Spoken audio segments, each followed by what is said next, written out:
That's great. All right. I'm sure it'd be I'm really gonna happy go to meet ahead you. and get started. Thank you all so much for Schedule me for coming and lunch. joining us this afternoon.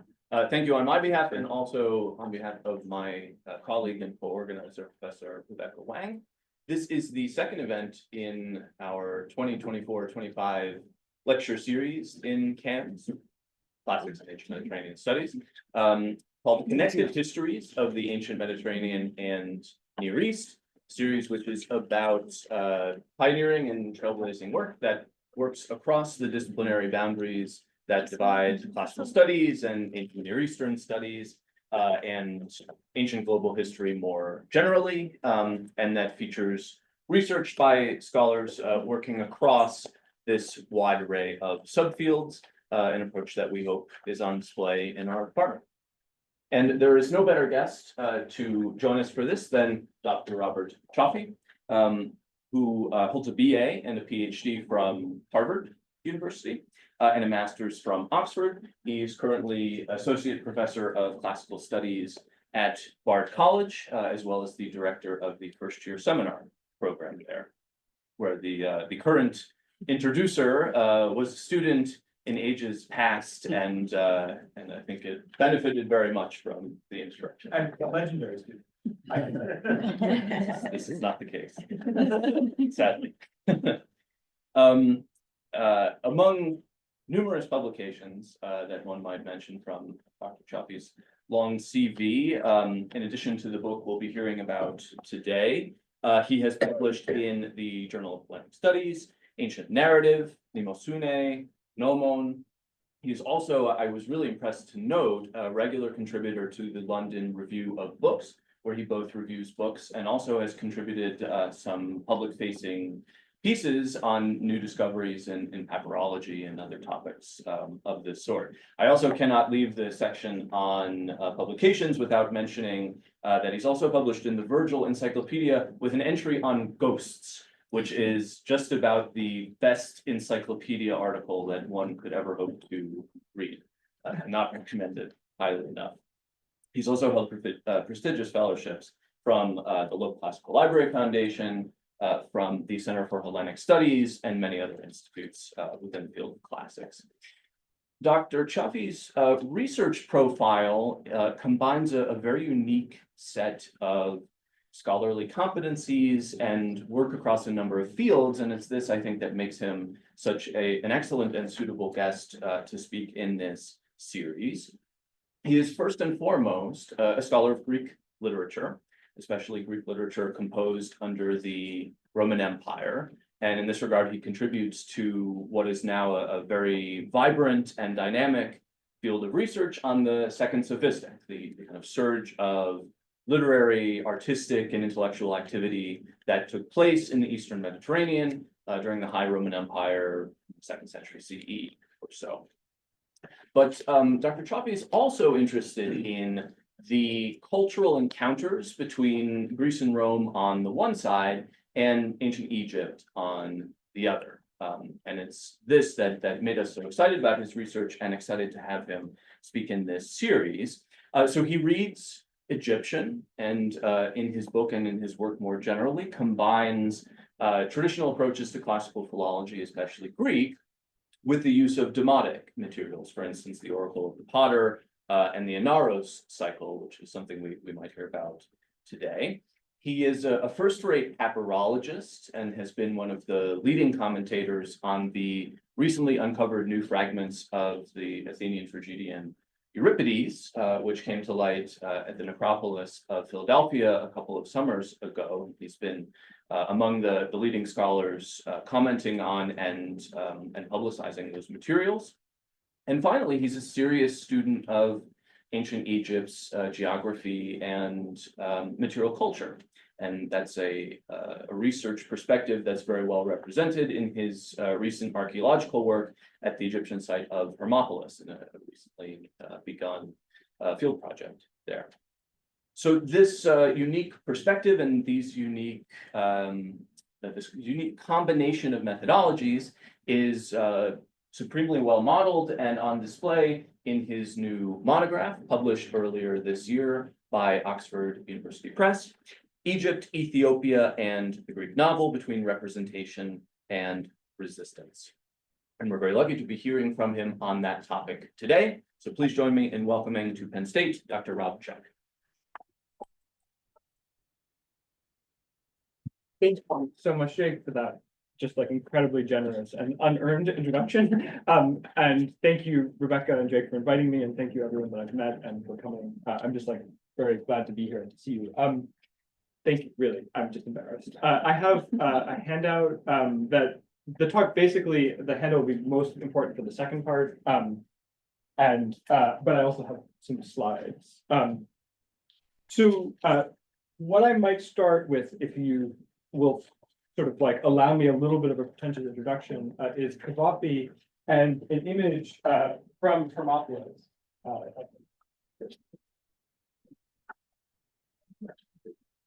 There we go. Just to sort of frame a little bit the ways that we think about Egypt. So the Cioffi poem is handout number 1, and the image behind will, I think, fit. So Cioffi writes, "With difficulty I read upon this ancient stone, O Lord Jesus Christ, I can just discern a soul. In the month of Hathor, Lucius went to his rest, where they record his age, the span of years he lived. The Kappa Zeta is proof that he went to his rest a youth." This poem, composed in Alexandria in 1917, a poetic transcription of an imaginary eroded epitaph, is a distinctly modern phenomenon, a product of a distant and oblique relationship to the past.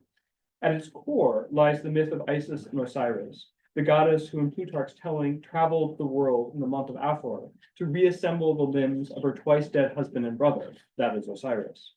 And for Cioffi, Isis and Osiris are not just a story about love and loss, but they're kind of an etiology for the allure of the ruins of Egypt. And this is the kind of perspective that we as moderns have come to become accustomed to in experiencing Egypt.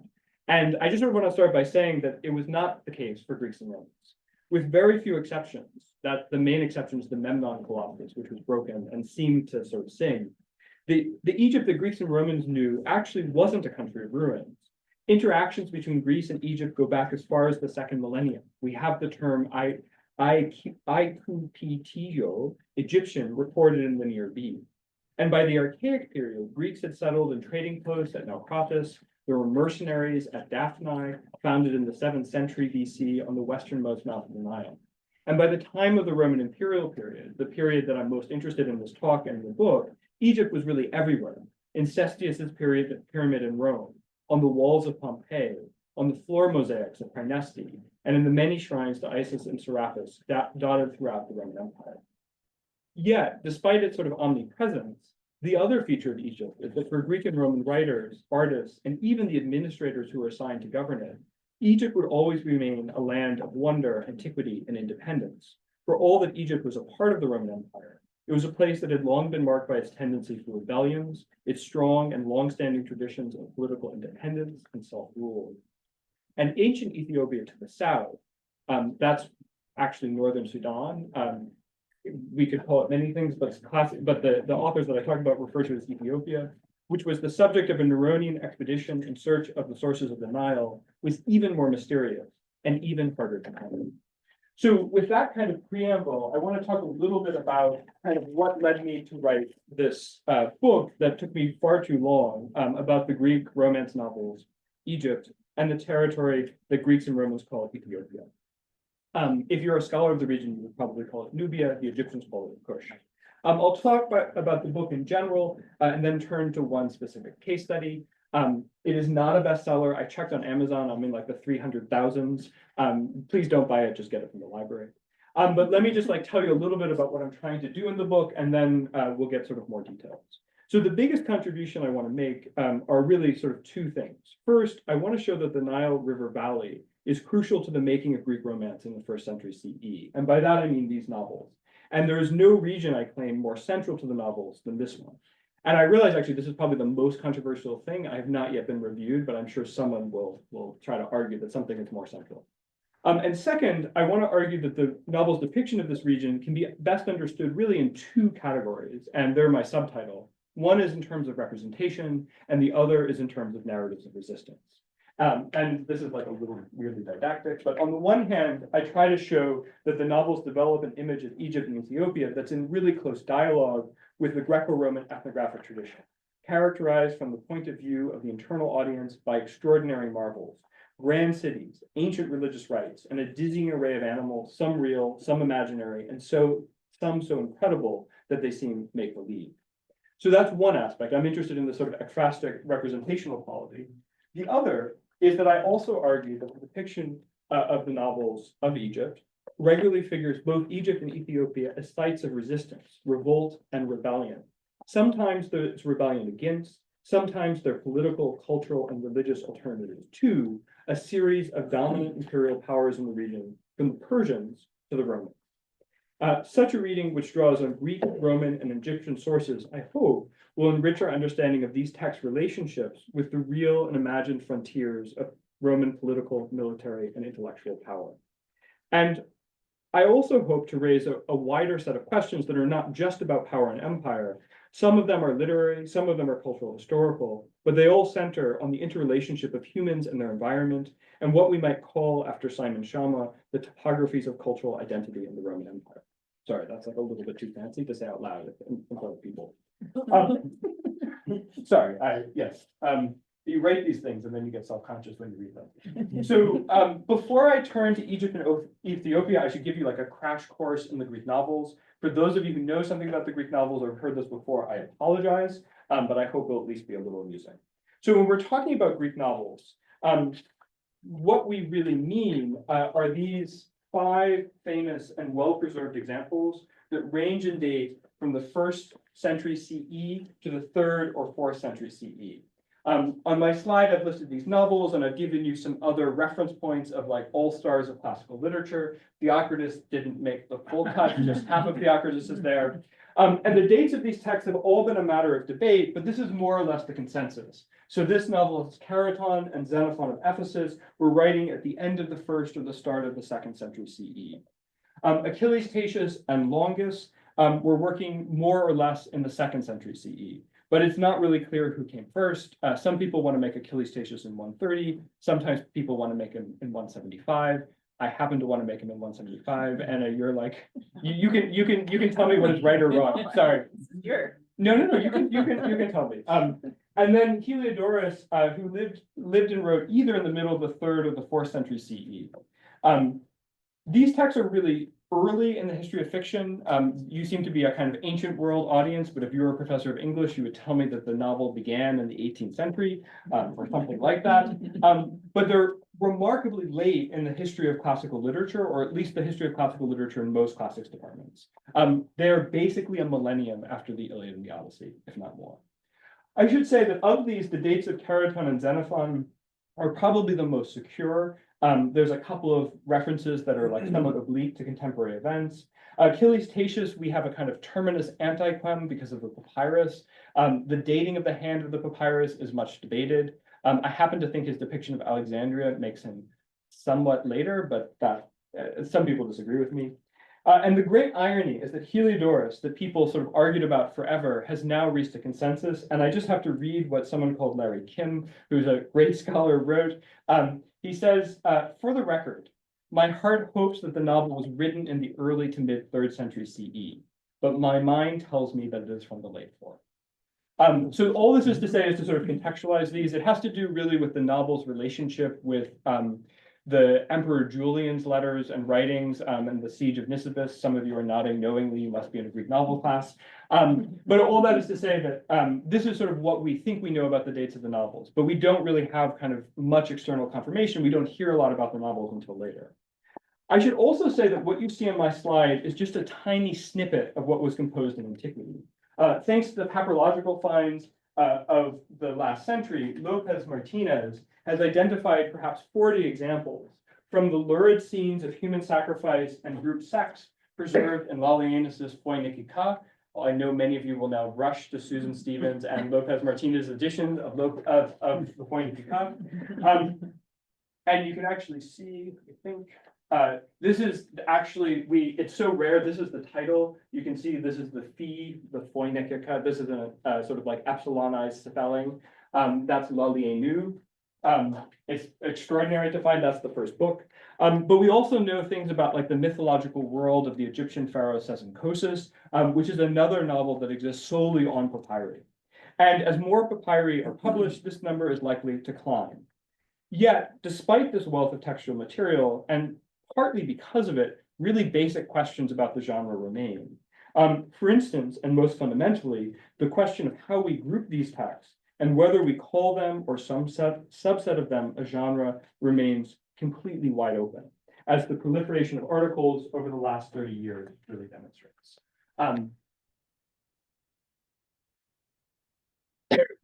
I don't want you to despair at this point and leave.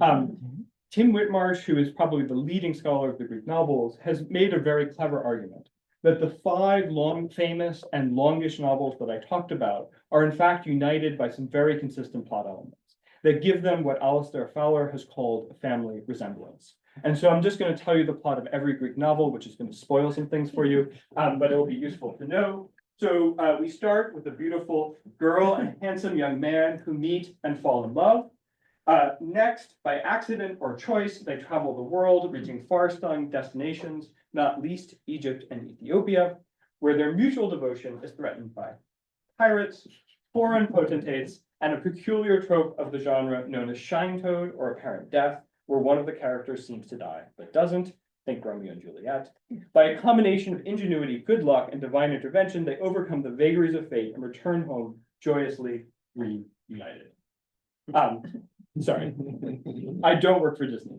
To put it more seriously, though, the novels are focused really on, you could say many things, but 3 big things. 1 is travel, 2, I think, is cultural interaction, and 3 is what we might describe as heteronormative and exogamous love. That is, a heterosexual couple that can but do not need to come from different places and social strata. And it's worth noting that Foucault thought of the novel as being like a fundamental turn in the history of sexuality. The gossip is that he was influenced actually by Jack Winkler, and I think he was, who is like one of the leading scholars of the novel. I'm sort of being silly, but actually there's something like actually very interesting in the history of sexuality here. I also, though, don't really want to kind of say that even though this is the plot of all the novels, that they're totally formulaic. They share these plot elements, but they can surprisingly transform them in ways that both simultaneously express and challenge the genre's boundaries. So Achilles Tatius, that novel writing in the 2nd century, is really obsessed with shine toad. And his female protagonist seems to die no fewer than 3 times, and each time is like more ridiculous than the last. And so as much as the novel is following the script, it's also poking fun at this generic obsession, and it's subverting the rules with its overabundance. So we're working within clear kind of guidelines, but actually you'll see in a second that Heliodorus really takes them in a new direction. So my interest in the book is in how these 5 famous novels, which have come to dominate the scholarship on Greek prose fiction, represent and engage Egypt and Ethiopia. And Egypt plays a decisive role in 4 of the Greek novels: Chariton's Kaliroe, Xenophon's Epiphesian Tale, Achilles, Leucippe and Cleitophon, and Heliodorus's An Ethiopian Story. And not only is Egypt a subject for fiction, but it's also a place where fiction was read and we can imagine enjoyed. Coincidentally or not, the only novel whose text has yet to appear on papyrus is Longus's Daphnis and Chloe, which systematically and gleefully excludes the possibility of its protagonist traveling beyond the boundaries of the island of Lesbos. And if you read that novel, occasionally they get on a boat and then they like crash the boat and then they head back to the island. So I am, I would say, intrinsically interested in Egypt and Ethiopia, but I submit that these places are even more important because they provide an opportunity for the novelist to talk about empire. It is a striking fact of the Greek novels that for all they are products of the Roman imperial period, they do not ever mention Rome or the Romans. As Sandra Schwartz once put it, Rome is both everywhere and nowhere in the Greek novels. It's a sort of extraordinary expression to say it is both everywhere and nowhere. And my argument is that Egypt in particular provides a catalyst not only for thinking about, but also for challenging the extent of imperial power, and a way to deal with this problem of having Rome everywhere and nowhere. So I won't make you read the whole book today, but I'll just give you some examples of the kinds of things that I talk about in the early chapters, and I'll talk about a case study from chapter 4. I guess I don't talk about the last two chapters, but we can talk about them later.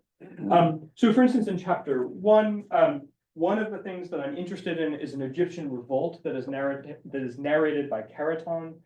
Weirdly, the novel's protagonist actually never set foot in Egypt, but Egypt's rebellion against Persian rule, I argue in the chapter, is part of this long-standing tradition of Egyptian independence, centered around two figures named Inaros. One is a later Inaros narrated by Thucydides, and another appears in the demotic Inaros Petubastis cycle. Others have read the Persians as stand-ins for Roman power in this novel, but it's also worth noting that not only the Persians are important in this novel, but the text is actually bookended by empires. It's sort of obsessed by empires. The novel begins where the female protagonist's father, Hermocrates of Syracuse, is famous for standing up for Athenian imperial ambitions. It happens in the wake of the Peloponnesian War. So in a sense, like we both have this kind of stand-in for Rome, and then we have this other kind of empire that is also sort of strangely growing in its power.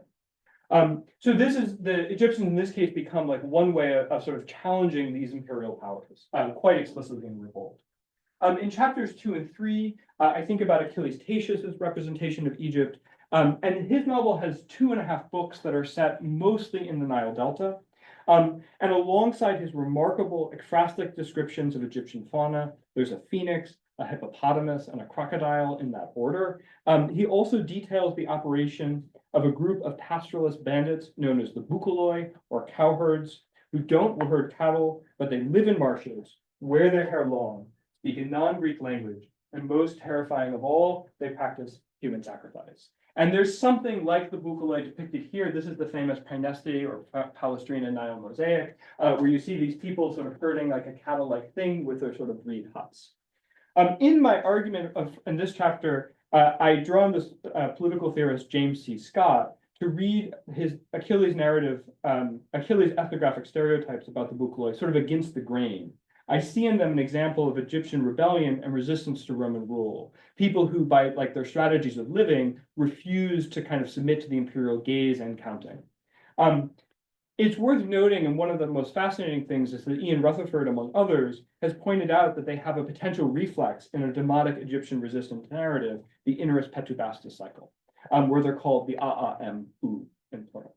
And so they also have a kind of funny overlap between cowherds. I shouldn't talk about this now, or else I'll never get to the main case study, but I'm happy to talk about it later. And so just to say that these two aspects of Achilles Tatius's representation of Egypt really kind of encapsulate the argument. On the one hand, he's really obsessed with representational questions, the faunal elements of the novel, the way that he's interested in ekphrasis, the way that he's drawing on this long ethnographic tradition, but he also has the piratical elements, which I think are very clearly sort of connected to resistance to sort of the administrative power in Egypt. And so in a way, he's a perfect embodiment of my argument.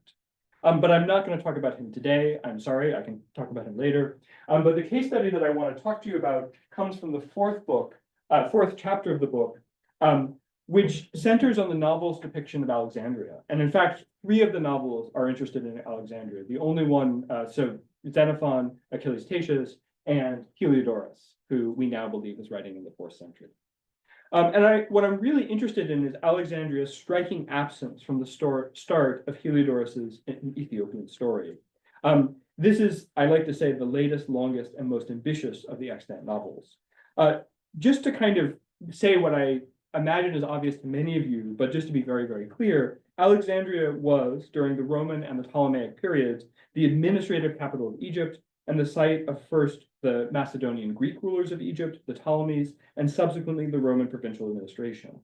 And in Alexandria's sort of absence, we can see a mode of erasing this site of Ptolemaic and Roman administration in Egypt, but one that actually draws on a rich tradition of Egyptian resistance literature that is centered on the same city. So I think there's actually something like really fascinating going on, and you can actually see how Egyptian and Greek sources interact here. I know I'm doing a lot of setup, but I have to give you like a brief sort of synopsis of the plot of Heliodorus. So let me first situate the novel.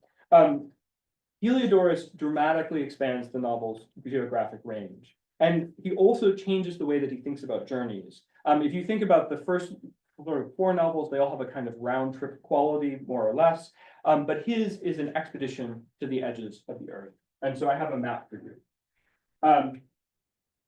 So the novel's journey is not only further, but it also turns out to be much more complicated. And it's a novel that calls into question the very nature of personal identity, parentage, and succession. So Heliodorus's heroine is called Charicleia, and she's born with white skin, blonde hair, and she looks Greek. But she is actually the daughter of Ethiopian royalty and was born in the Ethiopian capital, Merowe, which is here. The thing that happened is that during the moment of conception, her mother looked at a painting of Andromeda, and there's a kind of strange theory of maternal impression, which has to do with kind of theories of ecphysis and literary succession. It's like utterly fascinating. Heliodorus didn't make it up. He found it at least in Dionysius of Halicarnassus, but it's sort of super fascinating. There's a further question of like why Andromeda was represented in that way as in fact an Ethiopian princess, which we can also talk about. It's like utterly fascinating. And I think Heliodorus is sort of interested in all these questions. So the other thing that happens is her mother thinks that she might be thought illegitimate, that she looks nothing like her parents. So she exposed her at birth with the intention of killing her, but she's rescued and brought to Greece. And she's brought to Delphi, where she's raised by Charicles, a priest of Apollo, who gives her her name. She's named after her adoptive father. And there she meets the charming and handsome Theagenes, many years later, who is the male protagonist of the novel. From Delphi, they elope south to the mouth of the Nile, then through Egypt, until they reach the Ethiopian capital. So for Charicleia, she's making a round trip, but Theagenes is going to what he thinks of as the end of the earth. But the novel's narrative order is very different. It begins at the Heracleotic mouth of the Nile, the westernmost mouth of the Nile. Then in books 2 to 5, the stories of Charicleia's birth, her flight to Greece, her elopement with Theagenes, and their arrival in Egypt is told by a tricky and clever Egyptian priest called Calocyrus. And then the second half of the novel tells their journey south through Egypt. Interestingly, the 9th book ends and the 10th begins with a significant moment that is marked by both prayer and ritual at Philae, which happens to be not only the southernmost city in Egypt in their telling, but also the edge of the Roman Empire after Diocletian retracted the border north in 298 CE. And the final book is the only book that happens outside the territory of the Roman Empire if Heliodorus is writing in the 4th century. And in fact, the 10th and final book is set here, just outside the city of Merowe. You'll have to read the book, both mine or Heliodorus's, for more details, but I can tell you that it involves a complex ritual narrative centered around the threat of human sacrifice, the meaning of the Greek word telos, as well as a giraffe, who may or may not save the day.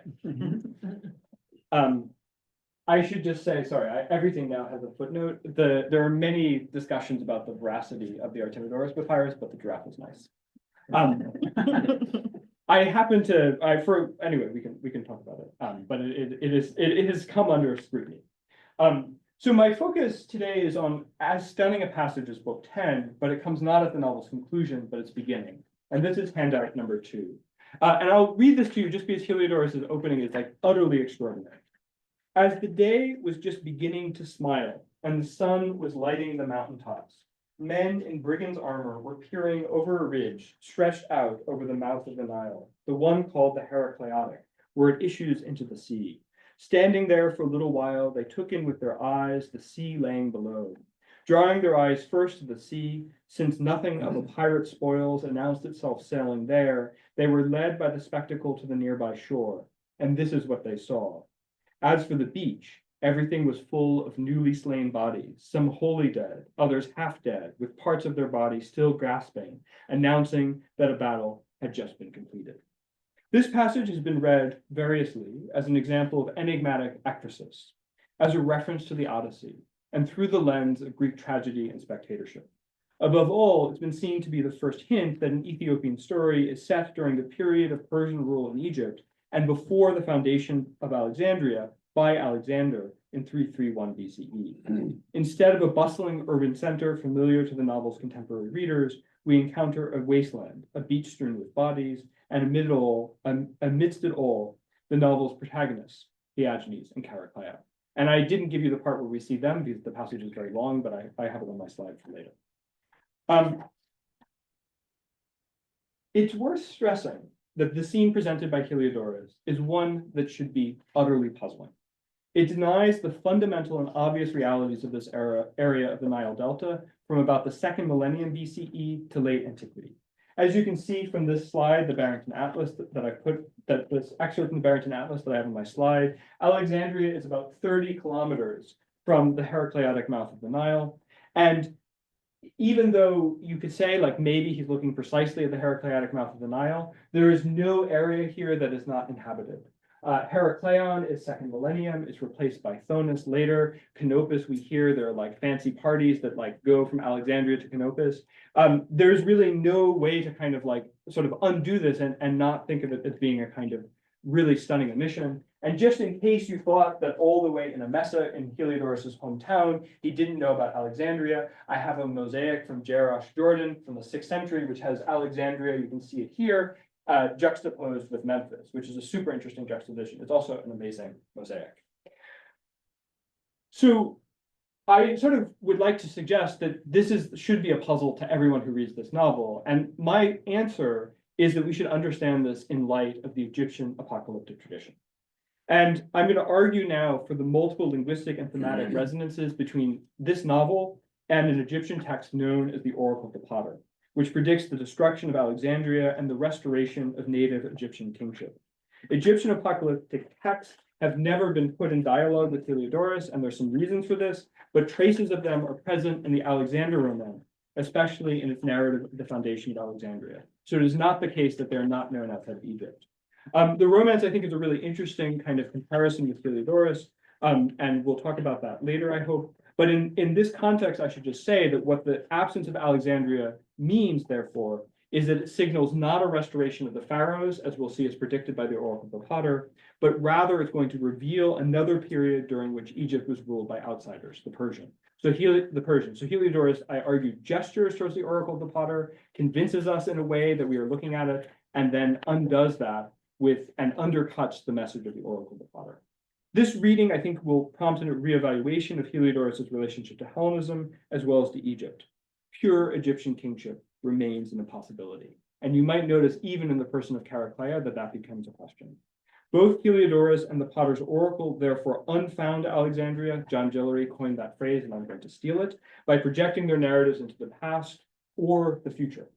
And in so doing, they demonstrate that Egypt's natural landscape subsumes, opposes, predates, and outlasts its administrative capital. So the Oracle of the Potter, there's an image on my slide. It was probably composed, or at least updated, in the 2nd century BCE. It may be a little bit hard to see there, but the copies that we have, all of them are written in Greek, although there's good reason to think that they have a Demotic original. Like other Egyptian apocalyptic texts, but unlike Jewish and Christian apocalyptic texts, or no, this part is not unlike Jewish. It is not identical. I should just say that there are some scholars, there are some profound differences between this text and Jewish and Christian apocalypse, including its sort of like future predictions. But like some of them, it is in fact an ex eventu prophecy. That is, it locates its narrative in the past in order to predict events that at the time of its composition have in fact already happened.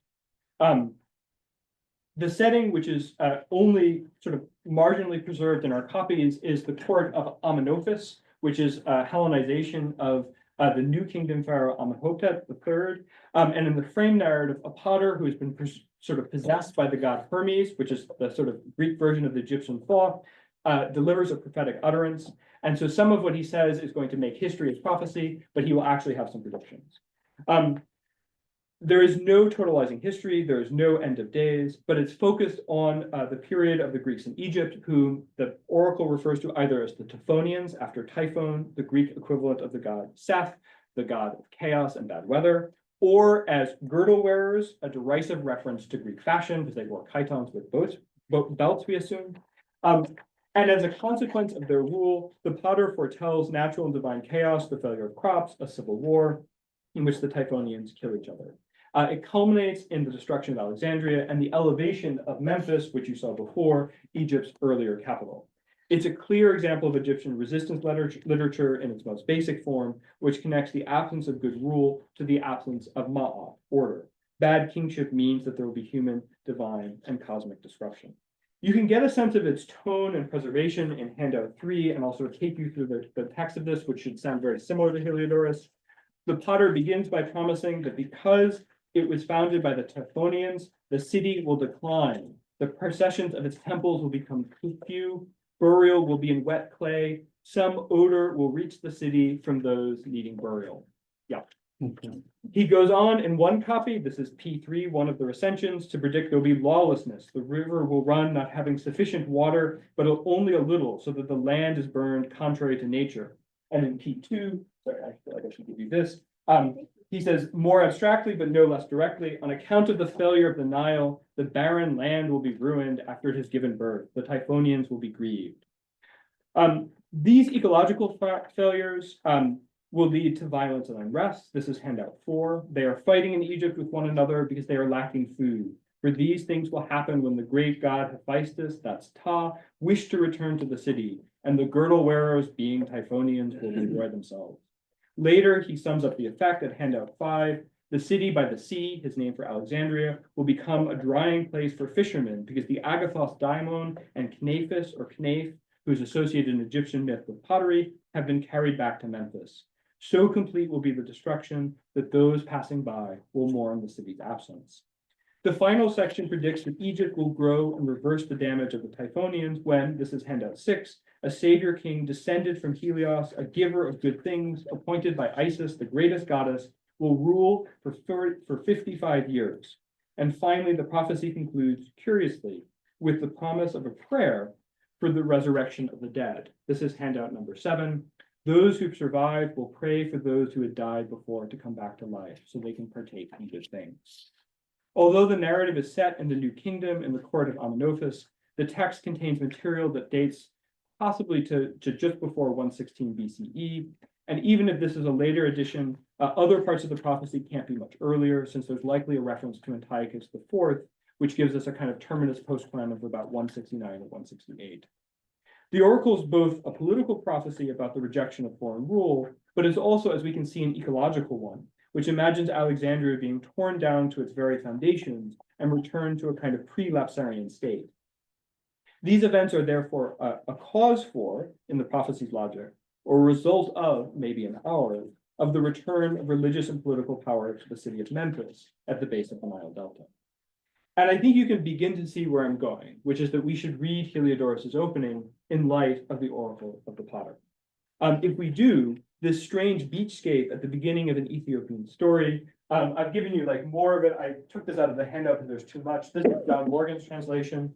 But the beachscape not only has dead bodies, but has tables overturned, goblets still full of wine slipping from the hands of the wounded, and two beautiful young people, that's Theagenes and Chariclea, the novel's protagonists.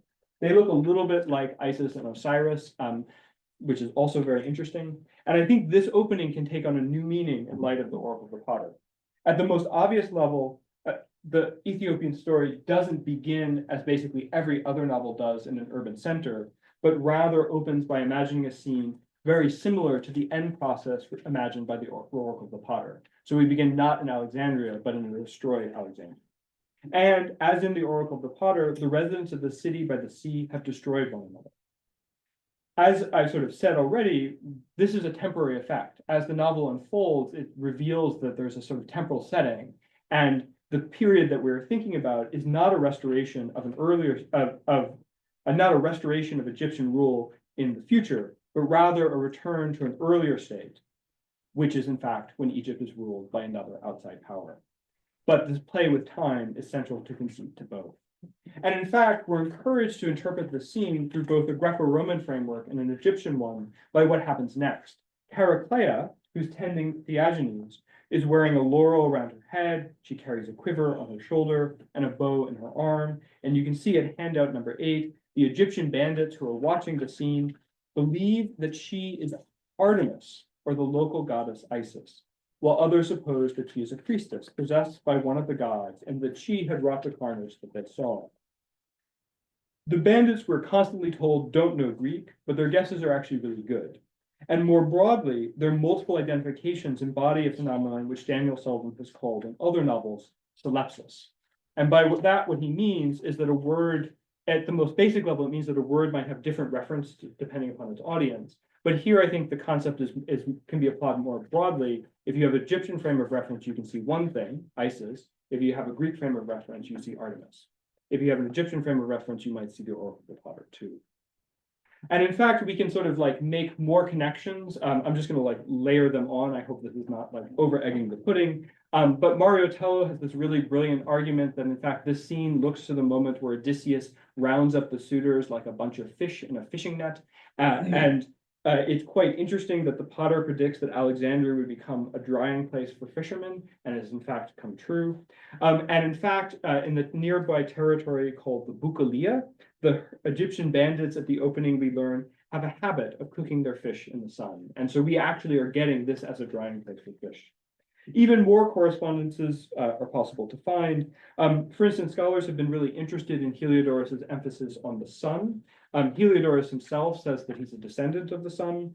People have talked about this as being his sort of genealogy, his background in West Asian religion, the role of the sun cult in Roman religion at the time. But we can also understand it through the lens of the Oracle of the Potter.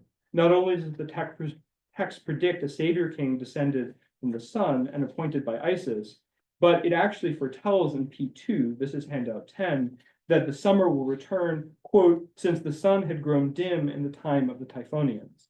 And as if in answer, an Ethiopian story written by Heliodorus, the descendant of the race of the sun, begins with a rising sun casting its rays. And the last example I'll give you is that Chariclea might also give us a further point of reference with the Oracle of the Potter. As I just said, she's mistaken by the bandits for Isis, who is in fact exactly the goddess who will bring the return of Egyptian kingship in the Oracle of the Potter. And then when the Egyptian bandits approach her, she addresses them in terms that actually sound weirdly like the Oracle of the Potter. This is handout number 11. She says, if you are ghosts of the men who have died, you are not haunting me justly. Most of you were killed by one another's hands. So first she emphasizes the kind of self-killing, the idea that they'll kill each other, but then also there's the possibility mentioned in the Oracle of the Potter of the resurrection of the dead. And we see here a kind of possible reflex. If you believe me, I would sort of say or submit that the environs of Alexandria in an Ethiopian story look a lot like the unfounded space that for the Oracle of the Potter heralds the restoration of order and native Egyptian kingship. Heliodorus is bringing together then both Greek traditions of epic, tragedy, and novels, but also Egyptian literature, precisely at the interface between Egypt and the Mediterranean. His apocalyptic beginning could be read as an example of the novel's prodigious cultural and generic hybridity. One thing that I've been hinting at that's sort of worth stressing, though, is that these texts are not identical. And one way in which they differ quite profoundly is their relationship to time. And I think I will just sort of try to like make sure that I don't use up too much of your time. But I think that one thing that's worth stressing is that in the early phases of the text, I think one of the qualities of this is there's a profound disorientation. That if you believe that if you already know that the novel is set in the Persian period, you can of course read it in that way. But in this respect, you're actually sort of like wondering, are we set in the future or are we set in a particular past? And I think that one of the kind of qualities of that is it encourages us to think about the kind of history of Egypt at this period and to think about the history of its rule and its kingship. And it does that largely through emphasizing by this kind of like doubling the temporal contingency of Alexandria. And so if you think about like Egyptian narratives as a foundation, Memphis certainly has a history which extends far beyond the history of Greek literature. It is already an old city when Greeks encounter it. And also in the ideology of Egyptian foundation, cities have a kind of like mythical period of foundation. But Alexandria, which is founded in 331, has a beginning. And we can also see, according to the Oracle of the Potter, it will have an end. And so the notion of foundation becomes a way of thinking about its possibility of unfoundation. And insofar as it represents Ptolemaic and Roman rule in Egypt, Heliodorus's narrative suggests that both have a beginning and an end. At the same time that he does that, though, he suggests that if you escape from Alexandria, you end up in a period of imperial rule. It's just that you're not being ruled by the Romans or the Greeks, you're being ruled by the Persians. That is, the absence of Alexandria does not guarantee Egyptian self-rule. One kind of way to see some of this response is via the Alexander romance, which is unto itself an extraordinary, wide-ranging text, which narrates the foundation of Alexandria in the beginning. But at the end of the Alexander romance, there's a part that actually looks remarkably like the Oracle of the Potter. So they're deciding what to do with Alexander's body after he's died. And in at least the Beta recension and the Armenian translation, the Memphites come out to meet the funeral retinue of Alexander, and this is the text in handout 12b. And receiving his body is actually rejected by the archpriest, who says, "Take him to the city which he himself founded in Rhocotis. For wherever his body is, this place will not cease being disrupted by wars and battles." And so this passage, on the one hand, basically totally contradicts what you get in book 1 with the future greatness of Alexandria, but it also refers pretty explicitly to the Oracle of the Potter tradition. And John Dillery, in the article in which he described Alexandria as unfounded, had this amazing observation, which is that they refer to Alexandria as Rhocotis. And Rhocotis, which is like one of the names that we sometimes hear for the city, almost certainly derives from a demotic expression, raket, a state of building, which is exactly how the Oracle of the Potter refers to Alexandria as the city being founded, the He Kidtalmene polis. So we actually begin to see that this is already sort of drawing this into question, or calling this into question. So these dueling traditions within the same multiform text not only show how important Alexandria can become as a site to contest Egypt and its future, they also suggest a further set of connections between the worlds of Greek fiction and apocalyptic and oracular traditions of antiquity. For all that an Ethiopian story incorporates the apocalyptic traditions of the Oracle of the Potter and those in the Alexander romance, it also differs from them in crucial ways. By imagining Alexandria, it starts by imagining Alexandria as a barren landscape, but as I've sort of mentioned now actually several times, it gradually reveals that Egypt is controlled by the Persians, and it reveals Egypt is controlled by the Persians, especially in book 7, when Calisyrus returns to his home in Memphis, the former capital, which just I feel like really drives home the point. And in so doing, we get this kind of really profound rejection of this notion of sort of Egyptian autonomy. But it actually gets worse for Egyptian autonomy in the sort of the long run of the novel. So for all that the absence of Alexandria might expect that we would sort of promote Memphis, an Ethiopian story ends, as I sort of told you at the beginning, not in Egypt, but in Meroe, the capital of ancient Ethiopia. And so in the process, Heliodorus complicates the potter's wish for the return of indigenous Egyptian rule even further. And he suggests that the city that will succeed Alexandria or replace Alexandria is not Memphis, which is just a stopping off point and looks like a false ending, but Meroe, which I talk about at another point in the book. There is where Theagenes and Chariclea become successors to the Ethiopian royal line and hereditary priests of the sun and the moon, respectively.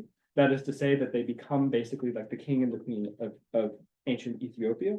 And in this respect, even as the novel is engaged with an Oracle of the Potter, it's also, as so much about this novel is about prodigious cultural and generic hybridity, it suggests that this is a fantasy, that the Oracle of the Potter's idea that we might return to any kind of like ethnic purity is totally a fantasy.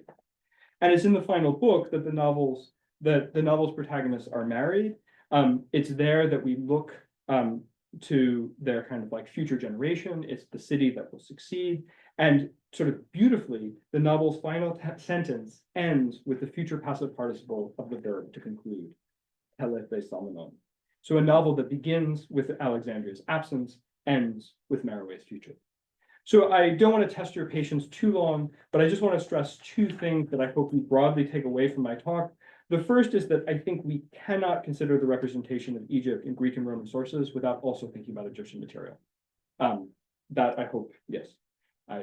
The second is I hope it shows what a difference this material can make to our reading.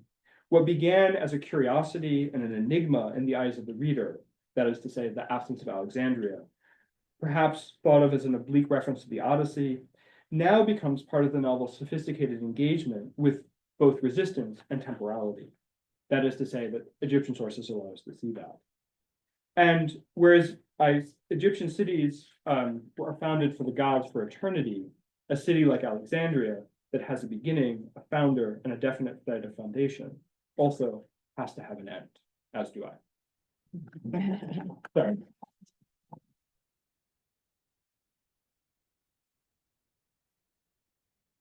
Thanks so much. Will you take some questions? Of course, Floor is open. yes.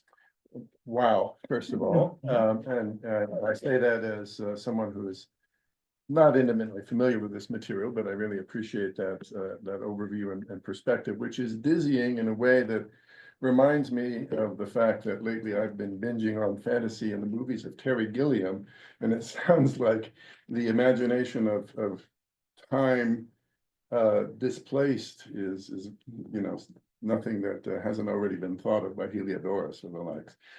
My question is, if I'm following the patterns that you've described, the image of Egypt ruled by the Persians, is that kind of a metaphoric way of referring to the Romans, because you don't want to be explicit about it and just say foreign power, let's call them the Persians? Is that what Heliodorus is trying to do there? I think, yes, so this is, thank you for this question. This is a great question. And I think in some ways, yeah, I think that he is very interested in the omnipresence of Persia as a kind of imperial power that looks a lot like Rome in many respects.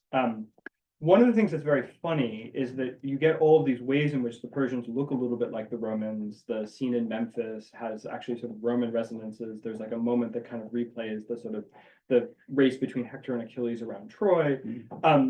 And then you end up in Meroe in the final book, and that also has these sort of strangely Roman resonances. And I guess the other thing that one should take away from the talk is that Heliodorus is like endlessly, dizzily interesting. But I think that it's pretty clear, for instance, that someone like Keraton, you can make Keraton, who's writing much earlier, that the Persians become a way of thinking about large imperial powers, which almost always says Romans. And I think one of the fascinating things in Heliodorus is that the Persians do have these Roman overlays, but then in a way that I will confess that even in the book I have not quite figured out, behind the Persian lurks a second empire, and a second empire that has like these very imperial looking rituals of arrival. It has like a bunch of wrestling. It has a kind of amphitheatrical quality. And so I think that I think in a way that, yes, like the Persians have a kind of way of, like they're a way of thinking about the Romans in Egypt. But I think one of the things that Heliodorus is also interested in doing is kind of constantly pulling out the rug from under you, if that makes sense. And that's sort of why I was a little bit oblique about like what the Persians stood for. But I think like basically that's true. I just then get a little, there's something fascinating happening though. Yeah, I appreciate that. No, thank you. You can ask me anything. Sorry, I tried to make sure that I didn't go over too long the time, so you can even ask me like what I meant. Is name's Diogenes at all significant? So, I have a theory about it. This may not be, if you have something in mind, I'm also eager to hear it. But so there's in the sort of the 10th book of Heliodorus, where he's in Meroe, there's a kind of double plot. One is that Chariclea, the female protagonist, is supposed to be sacrificed, and she has a kind of remarkable recognition scene with her father where he's like, oh, it's so great to see you. I still have to sacrifice you. And the crowd says, no, don't do it. And she's saved. Theagenes doesn't have that luck. And so in his kind of play, he goes through a series of athletic trials, which includes like a kind of wrestling match with someone who's only called the Ethiopian, which is like a really fascinating way of thinking about it. The Ethiopians also in perpetual. Yes, exactly. And it turns out, and he does like some other kind of like athletic competitions. There's a famous athlete called Theagenes of Thasos. Yes. And I sort of think in that moment that we begin to understand, like Theagenes throughout the entirety of the rest of the novel is like a total like non-entity. Like Not even a statue. Yeah, I mean, like not even, he's just like, and Chariclea is constantly like, no, Theagenes, like you really got to stick it out.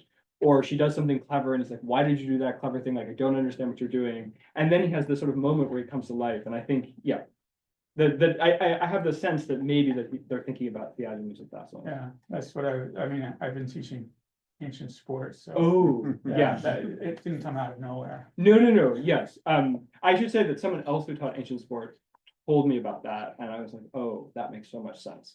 But it's, yeah, and there's like that amazing inscription where he's like, I've never lost in like, 18,922 games or something. Right. But yeah, but it's fascinating because if you read this Diogenes, he's just like, he can't even like deal in a battle, but This he, is Galen's attitude Yeah. towards athletes, that they're all broad and no brain. yes, well, he's not only, but here he's no brawn. Like, he was like, in this battle that he and sort of Chariclea like sprung on the people who are trying to marry her, he manages to get wounded as she does not. And he like needs her to like help him. So it's both brawn and there's a lack of brain, but there's also like a kind of lack of brawn. Like he's really a kind of, yeah, he's a total disappointment until the end. But thank you. Yes, yeah.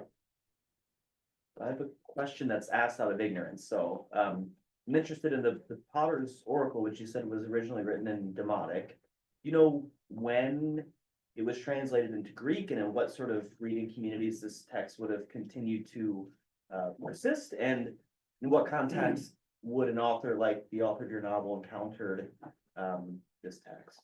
So this is a great question, and I appreciate you saying it's out of ignorance, but you could have asked it like aggressively, like how on earth could Heliodorus read these? Sure. No, but this question does keep me up at night. So I just like went back to the slide of the papyrus. So we have there's 4 or 5, depending upon how you count, Egyptian apocalyptic texts that we have evidence for, and I think, unless I'm forgetting, but you can also possibly correct me, Rebecca, that I think the Oracle of the Potter is the only one we don't have a Demotic original for. I think there are good reasons to think that it was written in Demotic. One is the sort of nature of the material, but also like the kind of linguistic qualities of the text seem to suggest that it had a kind of Demotic original, but we just don't have that. What you're looking at is like one of the better preserved copies. The general sense of these copies is that they're not professionally produced books. They're privately produced sort of reading copies. And this would likely have had a smaller circulation than if it were a professionally produced book. So we have 3 or 4 papyri, they all have this quality. And the question of how Heliodorus read them then becomes like a little bit complicated. One sort of cheating answer is we just like invent a new text that is not a reading copy that we have lost, which is like not implausible. The part of in the kind of fuller version of this argument why I think the Alexander romance is so interesting and important is that it begins to show how widely this type of thinking reached, if that makes sense. There's also, I think, a reference in Isaiah that sounds a little bit like the Oracle of the Potter. So you can begin to find ways in which this sort of thinking seems to kind of permeate outside of Egypt. But it is like a real question, and like, if I'm totally frank, like a small challenge to this argument that what we have in terms of textual evidence probably did not circulate widely enough for Heliodorus to get it in a mess up. And that's a great question. Well, I certainly didn't mean it as a No. challenge, because I mean, in my own work, these are questions that I have when you can detect clear cultural resonances with outside, the question of in what context these texts would have been encountered, right? Keeps me up at night as well. Yeah. Was the Demotic Chronicle ever translated into Greek? I don't know for. I don't believe that it was. Yeah. So we have, but sorry, and I didn't take your questions aggressively. I just felt like I should like be honest. No, we have that. We have the Oracle of the Lamb. We have like the prophecy of Petesis, and I think both Petesis and the Oracle of the Lamb are a bilingual tradition, if I remember correctly. I get like a little confused. Yeah. The prophecy of Petesis has a very strong connection to the Alexander romance. The Dream of Nectanebo. Yes, the Dream of Nectanebo and that are actually sort of like closely connected / the same, depending upon which article you read at which time, I think. And so there's clearly a way in which these prophecies are in general terms, if we think of Egyptian apocalyptic as a genre, there are ways in which this genre is moving back and forth between Greek and Egyptian relatively fluidly. And in fact, these are different. I sort of alluded to this in the talk, but there's at least maybe 3 recensions of the Oracle of the Potter. There's P1 and P2, which I gave you. There's one that is unpublished that Ludwig Kunin, who is the sort of editor of the text, suspects is an anti-Jewish recension, but that rests really on like some it's like iota, omicron, upsilon, none of which are clearly read. And so that's not actually super certain. So it's clear that like there's a lot of this rhetoric moving on. The other thing that's really interesting is that this text is a Roman imperial text. All of the copies that we have are basically 2nd or 3rd century.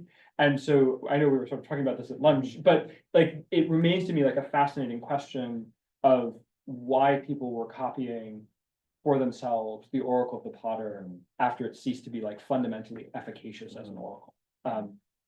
And yes, so go ahead. I know you have to go and then. Oh, yeah, I do have to go, so sorry. No. Yeah, fascinating. This is all wonderful stuff. And I would just bring in at an earlier period, the Persian period itself, the language of Aramaic. Egypt is this really wonderful place for rich literary interaction. Yeah. In fact, Inaros Yeah, first appears in Aramaic 400 yes, BCE in this weird tomb inscription in Middle Egypt. yes, You also have, from the same period, the Horbar Pawenish Mhm. tales. yeah, And there's a prophecy about a man of Tanis, 5th century BCE Aramaic. Yeah.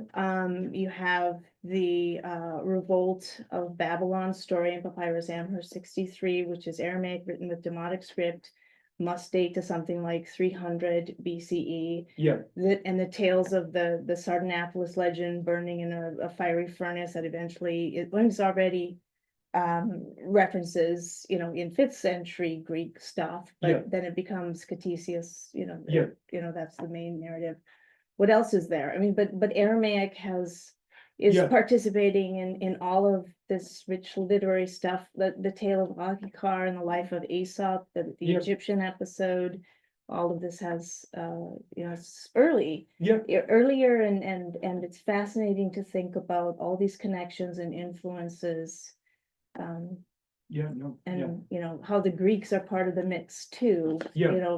When they're there, and if in our roles, as Ian Rutherford has suggested, maybe you've got some influence of Homer there, whatever, as you may mention, yeah. no, yeah, and I think you're absolutely right to sort of point to the, like, it's the kind of like cross-cultural exchange is like so prodigious and so fascinating, and I guess like that's what sort of makes me think that I should like make this argument, in some ways, like that it's really, yeah, I don't know, and like in one sense, you might think of there being a kind of early period where like there wasn't Greek, sort of like where Greek wasn't in the mix of this, but in fact there, as you were just sort of saying, there really isn't. Like these like literary traditions are sort of developing in dialogue alongside each other, and not like text by text, but it's like extraordinary to me that Thucydides of all people, right, narrates like one of the Inaros stories. I just like find that as like a metric of sort of like someone who's like so ethnocentric, right? Like that's the sort of like level of interpermeation. And no, and I think I mean, just because you mentioned Ian Rutherford, I should just say like he is sort of the person who has like made it possible for people like me or Jacqueline Jay to do this kind of work. So yes, thank you. Yeah, it was fascinating. No, Sorry, I have to. no, get please, going. yeah, I know that, Great, yeah, thank you. no, thank you for coming. Thank you. Great lecture. I'm fascinated also by this Oracle of the Potter. Mhm. Related questions. There's a lot of parallels between this text. I've never read this in full, but it seems like there's a lot of parallels between this text and an earlier ancient Egyptian prophecy called Prophecy of Nefertiti.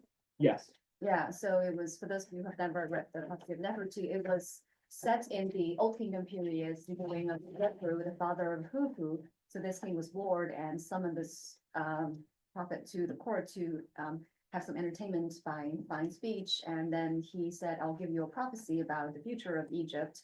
And he basically described a very dark period of the first intermediate period that followed the decline of the Old Kingdom, during which there were a lot of natural disasters. The Nile was having a series of low inundation, and the land was facing threats from foreign people. And the land was impoverished. Egypt was politically decentralized. And then he told how a king from the south called Ameni, which is a short form of the first king of the Middle Kingdom period, how he will unify the land again and bring a period of political unity and economic prosperity, and then everything will be fine again. And that seemed like the plot in the Prophecy of the Potter a lot. I wonder, could there be any connection between these two texts? I mean, they're thousands of years apart. could the Oracle of Potter be, I guess, inspired by some of these earlier prophecy texts? I think, yes, I mean, the short answer is yes, and so when you sort of read I have not done like the standard history of the Oracle of Potter, I've just like parroted it, but when you read the sort of standard history of the Oracle of Potter, like, they always start at the prophecy of Nefertiti. My understanding, unless I'm like misremembering things, is the prophecy of Nefertiti doesn't have any actual prediction, right? It just narrates history as prophecy, or am I forgetting? I think at the end it mentioned, let me check again. I've now like conflated who does what, and like they all are like so similar, you forget what they, but Yeah, there is a prophecy about a king will come from the south, Ameni. I think that's a short form of Amenhotep the First. but in fact, like, that is history, right? Like, Amenhotep first does come, or am I wrong? I mean, there's been Ameni in the prophecy of Nefertiti is always equated by Egyptologists Yes. with Amenhotep the First. So I guess like the question, the only difference that there might be, and I actually don't like know the kind of like full, like that early period, would be that as opposed to, so also like the Demotic Chronicle is sometimes compared to the Oracle of the Potter. And I think one thing that people sometimes bridge between like basically early and late apocalyptic is the degree of actual prediction that occurs. Does that make sense? Like from the ex eventu prophecy. But I think like that absolutely makes sense Yeah, I to me. think of course this text was a Middle Kingdom period text. I Yeah, think it's a loyalist text composed to glorify the king. yes. You know, probably commissioned by Amenhotep the First himself. And it was set in the Old Kingdom, so it was written in the Middle Kingdom. Yeah. But set in the Old Kingdom, and then about predictions in the first intermediate periods between those two kingdom periods. Yes. So of course, all of these are not really predictions, but. Yes. Yeah, and like the thing about the Oracle of the Potter, which is sort of interesting, but also problematic, like once its date of expiration comes, is that it does exactly that, right? It sort of does all the stuff that talks about the coming of Antiochus IV. And then it's like, oh, and by the way, Alexandria will be like destroyed in this way. And so like the kind of like horizon from the moment of like prophecy as history as prophecy to like actual prediction comes.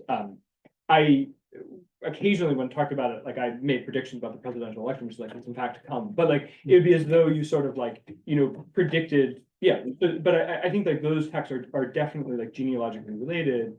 And to some extent, the kind of moniker of apocalyptic is one that is like complicated because as like very well, Rob, that the sort of Christian and Jewish apocalyptic tradition has actually really fundamental differences about the extent of its prediction, its relationship to prophecy, the ways in which it sort of like operates. And this looks like a sort of sad, in a way, like a kind of not sad, but kind of like very limited sort of prophetic utterance. But I think that's absolutely right. Like I think there's a very long Egyptian tradition of this. And then I guess the other difference, just sort of as I'm thinking aloud, which is super fascinating, is that the prophecy of Nefertiti is like fundamentally one about like the actual restoration of order that works, that is commissioned by the kind of current ruler. And the Oracle of the Potter has this kind of like resistance quality precisely because like they are not in charge, if that makes sense. But it's super, I think it's drawing on these old traditions. Yeah, you mentioned the copies that we have are from the Roman periods, right? Yes. Yeah, could it be that there's some like Roman sponsorship, that's like copying of these texts because they ended the Ptolemaic rule, so. I mean, it's that would be, so that would be totally possible. I mean, my secret wish is the opposite, which is that people, because I'm sort of like interested in resistance in the novels, is that people are like, oh, we hate the Romans, we should just keep copying the Oracle of the Potter, like maybe Alexandria will still get it. But it's equally possible that like Romans are sort of like figuring themselves in a way as the kind of savior kings. Like sadly, my argument, it cuts both ways, but no, this is super fascinating. Thank you. I saw your. That's what I was gonna ask. Oh, yeah, no, it is possible. It is totally possible. Yeah, although I retain my secret home. So I saw you and then you, if that's okay. I was more questioning, like, I guess, so we discussed a lot of the connections between Oracle of Potter and Heliodorus. And how would you characterize like kind of the relationship of the writing, like the connection between the two? Like, would you say Heliodorus is like mocking or at all? Like, is it a relationship of respect with Egypt, or is it a relationship of like, oh, they were beaten? Or like, how would you characterize the interaction between his own Greek identity and that of Egypt, Ethiopia? Because like as a subject of writing, do you think he like saw it in a specific cultural way, or I don't know how else to word it, I guess. That's a fantastic question and really interesting. Sorry, I'm like looking at the cookies as I like think about. I think, I mean, I think that, I don't think that Heliodorus is mocking the fate of Egypt, if that makes sense. Like, I think, so Heliodorus is from a city in Emesa, which we normally think of as being Syria. And so in a way, he has a kind of funny positionality vis-a-vis the Roman Empire. But he describes himself in a fascinating way. So he actually describes himself as being a Phoenician. And the fact that he's able to describe himself as a Phoenician is actually fundamentally a product of Roman imperialism, because that territory was like relabeled Phoenicia.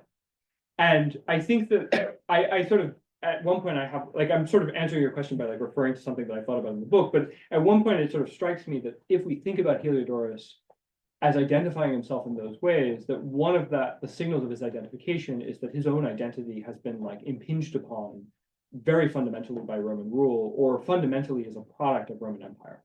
And so I think that his relationship to the Oracle Potter and to Egyptians, I don't think is necessarily one of mocking, but I think it's one of exploring ways to sort of understand tension between kind of like governor and governed, if that makes sense. And the fact that it doesn't work out, I don't think is mocking either. I think he has actually a super pessimistic view, because it turns out that if he's writing in the middle of the 4th century, Merowe, just as he writes, like the rites will be accomplished / ended, is about to be eclipsed by Axum, which is like, it's sort of a city on the Red Sea coast. You got, many of you know, you're nodding on Axum. This is why I'm so happy to be here. Sorry. It's so rare you can say Axum in a room and people are nodding, but it's like its neighbor on the Red Sea coast, and the Azana writes this inscription like, "I'm here. This is mine."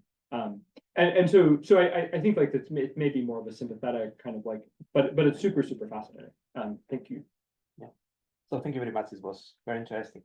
I actually study medieval and early modern Spain, and this kind of Greek novel models, became very popular at that time. Actually, after Don Quixote, Cervantes wrote a Byzantine novel, which is exactly this model. So it was his last work, after, and then Lope de Vega, all the famous writers, they call them Byzantine novels, but it's the same model of Theocles and Charicleia. But my question is about the prophecy of Asclepius in the Hermetic Asclepius in Latin. If there is some kind of connection, since I have seen Agathos Daimon and I have seen Thoth and Hermes and in this, because there is also prophecy there about the decay of Egypt and how Egypt will become like a wasteland because foreign people will come and destroy everything. I think that's right, and I think I should have mentioned that before. Is like, I think that, and that's like, yes. I mean, the short answer is like absolutely yes, and thank you for reminding me. Yeah, and I think that may be another place where this kind of thinking in some way sort of escapes, or sort of gets outside of Egypt into like another context. Yeah, and I think that also, I had like totally forgot to mention that, but I think that also kind of gives a kind of transmission path, as it were. At some point we should talk about like the post-Cervantes. I got briefly into the sort of like French reception of Heliodorus, but I did not know about Cervantes, to my great shame. Which is, I want to hear more about it at some point. Thank you. I have a kind of oddball question, so you can just say. And I will confess I may be too influenced by Jack Winkler's Apuleius book. But I'm wondering if we have kind of two different experiences of reading that opening, and that kind of like first, second reader, and that influences how we do the connection to the Oracle of the Potter that you're describing. Like the first time we read it, do we have a different reaction? And it was maybe connected to how you're talking about time and the Persians. And then the second time we read it, when we've gotten further into the novel and we know that the Persians are coming, do we read it a different way? A darker way, or? I really like that. Yes. I think the short answer is like, I think that works really well. So the sort of the Winkler concept of like first reading and second reading. Yeah, I think that works really well, and that I now feel like I should have framed my talk in that, but no, but I think like what's so interesting, right, is that the sort of there's like the first reading, like you might legitimately think if you understood the Oracle of the Potter tradition, that you're seeing a version of the Oracle of the Potter, because you pick up this novel, which is, and you kind of get this sort of strong signals that it should be Alexandrian, it's absent, and it has all these resonances. And in the second reading, I guess you now understand, and many scholars write about Heliodorus without that kind of Winklerian, like first and second reading. And so if you read it in the second way, like everyone else who talks about the beginning is like, oh yes, this is just like a sort of early hint that is the Persian period. But if you read it sort of seriously as a sort of second reading, If it you becomes, haven't read it like the whole novel, right? Yeah. The Persians are coming and you don't know. yeah. Sorry to cut you off. No, but I was going to say, like, there's like a tragic irony to it. I like that a lot. Thank you. That's not an oddball question. at all. That's like a, no. I don't know, like, ever since I read that Apuleius book now, I feel like it's colored how I read all of the ancient novels. It's like, I think it must have set Apuleius scholarship back like 20 years. Like no one could like unthink that book on Apuleius. Melville was already doing that with, let me say, where you have to read the short story 2 times. Yeah, That the slave ship has been taken over by slaves, yeah. and that, what is it? Benito Sereno. Yeah, no, I think that's true. That I mean, it's a technique that's. yeah. Yeah, no, I of think of the novel, the short novel. yeah, no, I think that's right. And I think there's, but I also like the sort of time dimension too, that there's sort of like different experiential qualities of this landscape and sort of like returning to it. Thank you. Yeah. Good luck. Yeah. Can I ask about the Merowe, Yeah. conclusion of the story again and Yeah. the resistance paradigm? So sort of 2 things went through my mind when you described the end of the plot. I mean, one is that yes, it seems quite possible to me that Merowe is a site of resistance. After all, one of our finest bronze portraits of Augustus is from a Meroitic temple where it was taken back and installed in a doorway to be stomped on repeatedly by the people entering and exiting the temple, and that, so that makes good sense to me. But I think also of Nero sending his expedition to find the sources of the Nile, and this ethnographic, geographic tradition, which you find in, Pliny the Elders, natural history, for instance. And I think there's a way of reading that tradition and texts like that as in the service of empire, in one way that you bring the circuit of lands within the ambit of the empire is by researching them, writing about them, and going there and traveling there as a pacification technique, or as a, even to map is to rule in a way.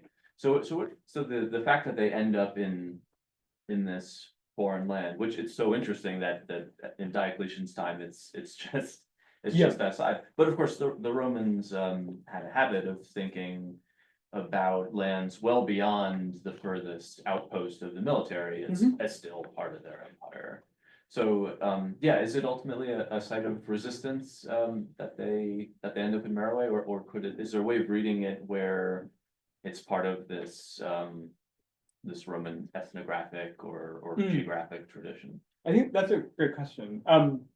There's a couple of, I think where I've come down on Merowe is that it's less, so I think it's less obviously a site of resistance to Rome in the novel. Like there's the Meroitic kind of Augustus, which is super fascinating. There's like the treaty where he gives them all that he wants. And so there's a way in which Merowe is has a kind of tradition of independence from Rome. But one of the fascinating things about the conclusion of the novel is they end up in Merowe, and there's like a tribute procession, of which the giraffe is a part. And Merowe has its like own empire, which is like not Roman, like it just like looks to the east. And so I sort of have come to think that like there's ways in which Merowe, there are ways in which sort of Merowe has this kind of resistance in its history, but in the novel it's sort of like the conquerors of the Persians. And so to your question, like there's a way in which Merowe's interaction with the Persians look like a kind of Roman, non-Roman conflict. And then we get to Merowe, which looks weirdly Roman. But then the other kind of qualities are that aspect of it, the kind of fact that it's weirdly unmappable. So one of the sort of fascinating things is that there are in fact all these itineraries. There's even like Ptolemaic lists and phylae of like city places, but basically they just like in the novel they go like from phylae to Meroe like sort of instantly. And so I think there's like a number of ways in which that like precisely what you were describing as a possible route of Romanization of Meroe is like denied by Heliodorus in different sources. And maybe the biggest one to the sort of Nilotic question, this is why it's such a great question, because you should have asked me this before I finished my conclusion. I would have like, it would have helped me. Sorry, I'm not blaming you. But in a sense, like there's this moment where they get to Meroe, and Meroe actually happens to be the part where the Nile splits. And so like everyone is like obsessively asking Calasirus, this Egyptian priest, about like, what are the sources of the Nile? She never tells them. And so if you're sort of interested in being Nero and you're sort of following the Neronian like path, you get to Meroe, which you think might be the end, and then you actually realize the Nile is double. But I think you're exactly right to kind of say that there's a potentiality for kind of Roman expansionism in the Meroe episode. But in a way, the novel actually seems, in ways that I didn't give you, sort of like systematically to kind of cut them off, which is super fascinating. I love Heliodorus. Yes. Oh, and then Well, I was really interested in this excerpt from the Alexander romance. oh yes. And I just wanted Oh. to ask, like, so for this one, is this like the only reference that you found for like this kind of Egyptian apocalyptic tradition in the Alexander romance, or is there maybe some more out there? So yes and no. So you mean the 12b? Yeah. Okay. Yeah. So that is the only reference I know of to the Oracle of the Potter. Mhm. But there's another Egyptian apocalyptic text called the Oracle of Ptisis, which sounds a lot like the beginning of the Alexander romance. Sorry, the details are like a little bit complicated. So initially the prophecy of Ptisis sounded a little bit like it, and then we just like had to fill in some details. And then Kim Ryholt found more, and it looks even more like it. So I think like there's a different apocalyptic tradition, which really is actually about viewing Alexander as a kind of savior king who returns to Egypt. So Ptisis is supposed to make something like a sort of devotional object, and like this carver like falls asleep or gets distracted and it doesn't happen, and that brings about the end of Egyptian rule. And then the kind of savior king in the kind of Alexander romance that comes back to bring it back is Alexander. So there's two apocalyptic traditions, but the first one is kind of like pro-Alexander as Egyptian savior king, and then the second one is anti-Alexander as Egyptian savior king, which is so fascinating. I mean, it's typical of the Alexander romance, which is just like so multiform. Yes. If you ask me, I can send, I like laboriously ILL'd the various Kim Ryholt pieces, which are like a little bit hard to find, but if you send me a note, I can send them to you. I might take you up on that. Okay. Video.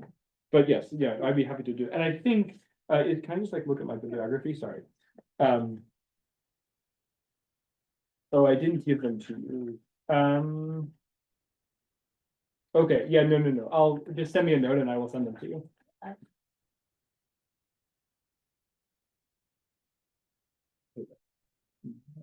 Did you have a question?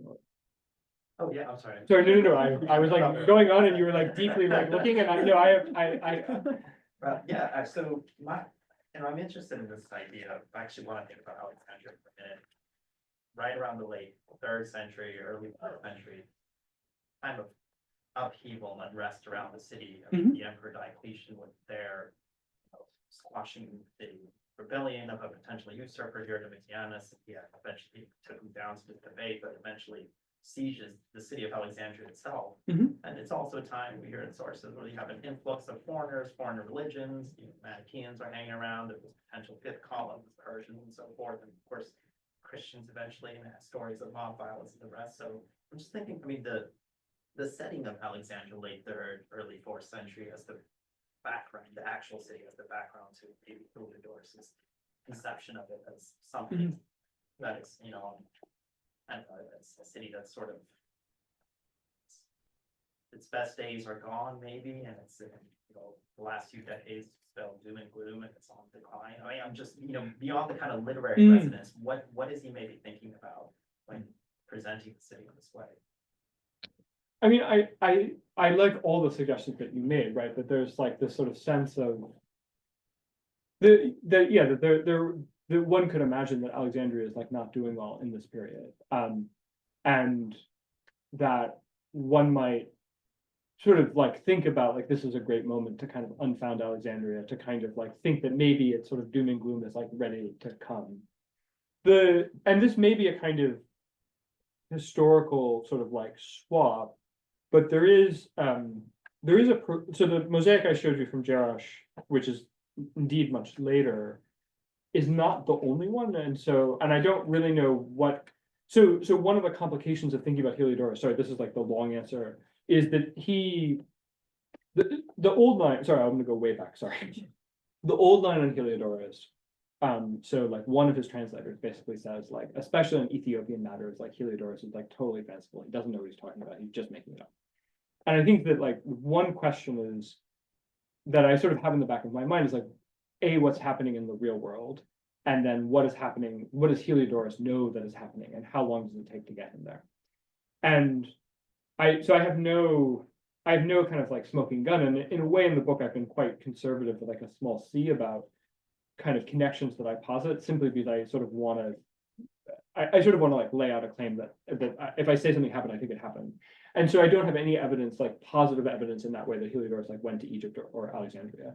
But it is totally possible, I think, that he could be thinking about sort of have in his mind this kind of like unrest, and that's also a reason for kind of taking this sort of destructive view of Alexandria. But it is also the case that there is this like late 5th, early 6th like profusion of mosaics in Jordan.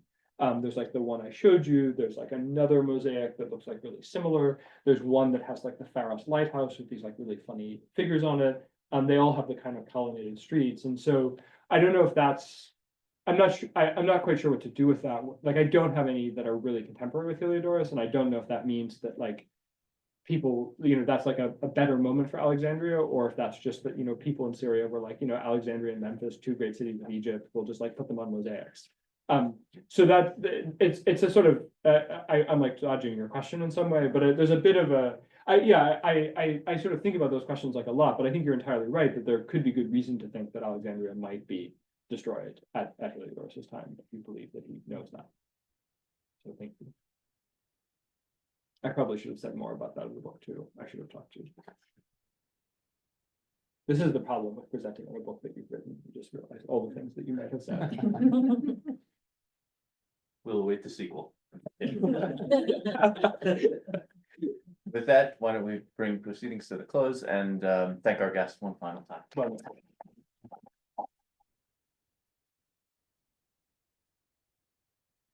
Thank you. It was really a pleasure.